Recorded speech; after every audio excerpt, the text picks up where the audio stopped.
Pernahkah kita berkata dalam hati, kalau saja Tuhan memberi satu tanda lagi, mungkin aku akan lebih percaya.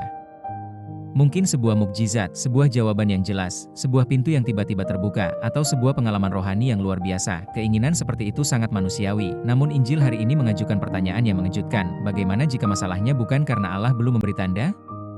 Bagaimana jika tanda terbesar sudah berdiri tepat di depan mata?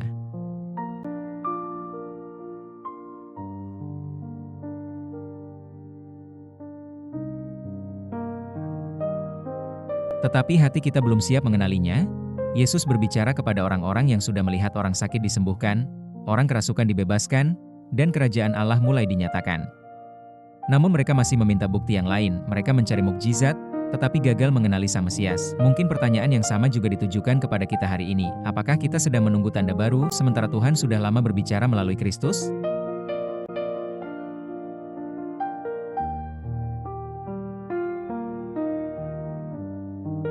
Pada waktu itu berkatalah beberapa ahli Taurat dan orang Farisi kepada Yesus, "Guru, kami ingin melihat suatu tanda daripadamu." Tetapi jawabnya kepada mereka, "Angkatan yang jahat dan tidak setia ini menuntut suatu tanda. Tetapi kepada mereka tidak akan diberikan tanda selain tanda Nabi Yunus.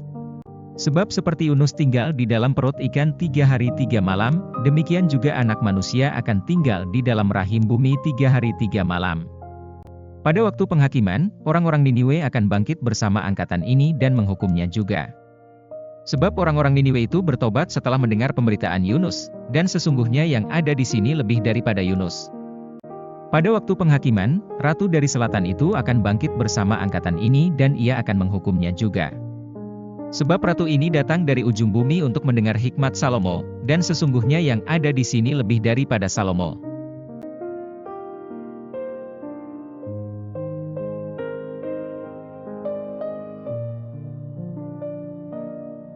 Yesus tidak menolak keinginan manusia untuk mencari kebenaran. Ia justru mengundang setiap orang untuk melangkah lebih dalam daripada sekadar mencari mukjizat. Dalam Injil hari ini, para ahli Taurat dan orang Farisi berkata, "Guru, kami ingin melihat suatu tanda dari MU." Mat. Pukul 12.38, permintaan itu terdengar masuk akal. Bukankah iman membutuhkan bukti? Namun Yesus melihat sesuatu yang tidak terlihat oleh mata manusia. Masalah mereka bukan kurangnya tanda. Masalah mereka adalah hati yang telah memutuskan untuk tidak percaya. Mereka telah melihat orang buta melihat, orang lumpuh berjalan, orang kerasukan dibebaskan, orang miskin mendengar kabar baik.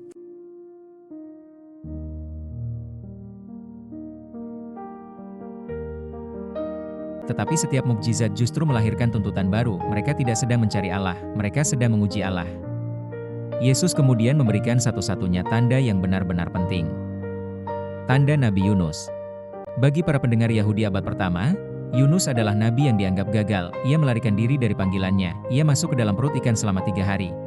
Lalu keluar kembali untuk mewartakan pertobatan kepada kota Niniwe. Namun Yesus memakai kisah itu sebagai gambaran dirinya sendiri.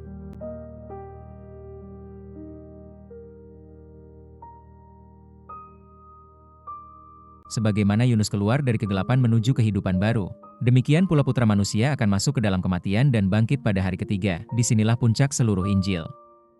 Mukjizat terbesar bukanlah ketika laut terbelah, bukan ketika 5.000 orang dikenyangkan, bukan ketika Lazarus dibangkitkan. Mukjizat terbesar adalah ketika Putra Allah yang tersalib bangkit dari kematian. Salib menjadi tanda kasih, kubur yang kosong menjadi tanda kemenangan. Kebangkitan menjadi tanda bahwa dosa dan maut tidak memiliki kata terakhir. Dalam terang iman Katolik, misteri Paskah, sengsara, wafat, dan kebangkitan Kristus adalah pusat seluruh sejarah keselamatan.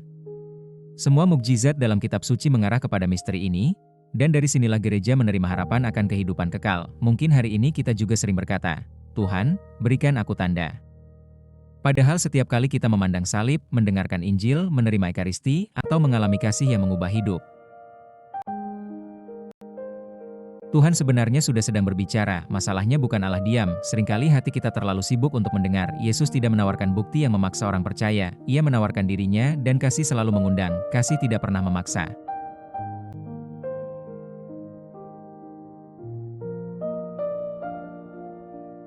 Berapa kali kita berkata, "Tuhan, tunjukkan dulu, baru aku percaya." Namun Yesus membalikan cara berpikir itu. Iman bukan lahir karena kita melihat semua jawaban. Iman lahir ketika kita mulai mempercayai Dia yang telah lebih dahulu mengasihi kita. Salib adalah bukti kasih yang tidak dapat disangkal. Kebangkitan adalah jawaban Allah atas ketakutan manusia terhadap dosa dan kematian. Setiap kali kita membaca Injil, Kristus sedang berbicara.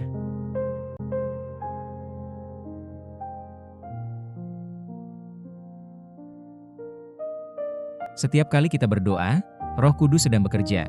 Meski kita belum merasakan apapun, setiap kali kita mengikuti misa kudus dan menyambut Ekaristi dengan hati yang terbuka, Kristus sungguh hadir, memberi dirinya sebagai santapan bagi jiwa.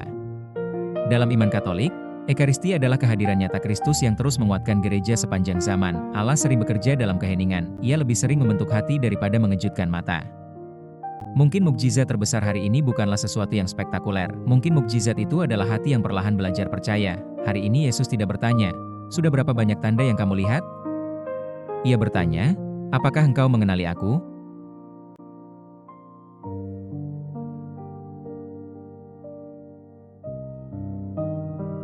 Seorang anak kecil setiap sore berdiri di depan jendela rumahnya. Ayahnya bekerja di kota yang cukup jauh. Hampir setiap hari, sang anak bertanya kepada ibunya, "Ayah pulang hari ini?" Ibunya selalu tersenyum. "Ayah sudah berjanji." Tunggulah. Hari demi hari berlalu, kadang hujan turun, kadang matahari mulai tenggelam, kadang jalan di depan rumah tetap kosong. Anak itu mulai bertanya lagi, mengapa ayah tidak memberi tanda bahwa beliau sedang dalam perjalanan?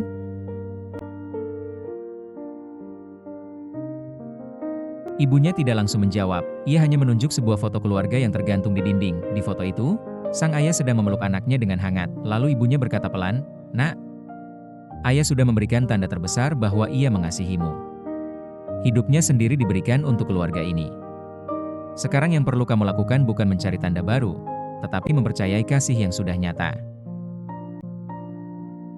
Malam itu, ketika pintu rumah akhirnya terbuka, sang anak tidak lagi bertanya apakah ayahnya benar-benar datang. Ia langsung berlari ke pelukan ayahnya. Demikian pula dalam hidup rohani. Seringkali kita meminta Tuhan terus-menerus membuktikan kasih-Nya, namun salib Kristus telah menjadi tanda kasih yang paling besar. Kebangkitannya menjadi jaminan bahwa janji Allah tidak pernah gagal. Iman bertumbuh bukan ketika semua pertanyaan telah terjawab, melainkan ketika kita belajar mengenali wajah Kristus dalam setiap langkah kehidupan.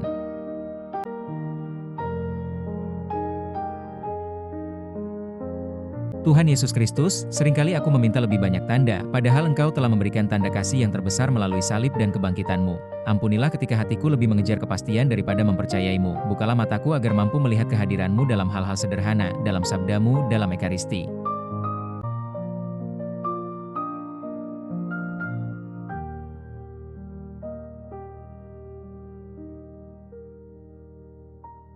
Dalam sesama dan dalam setiap langkah hidupku, ajarlah aku untuk percaya, meskipun belum melihat seluruh jawaban. Semoga Roh Kudus membentuk hatiku menjadi hati yang lembut, yang mengenali suara-Mu, dan dengan setia mengikuti-Mu setiap hari. Bersama Bunda Maria, yang percaya kepada janji Allah dengan segenap hati, tuntunlah aku untuk hidup dalam iman, harapan, dan kasih, sebab Engkaulah Tuhan yang hidup dan berkuasa sepanjang segala masa. Amin.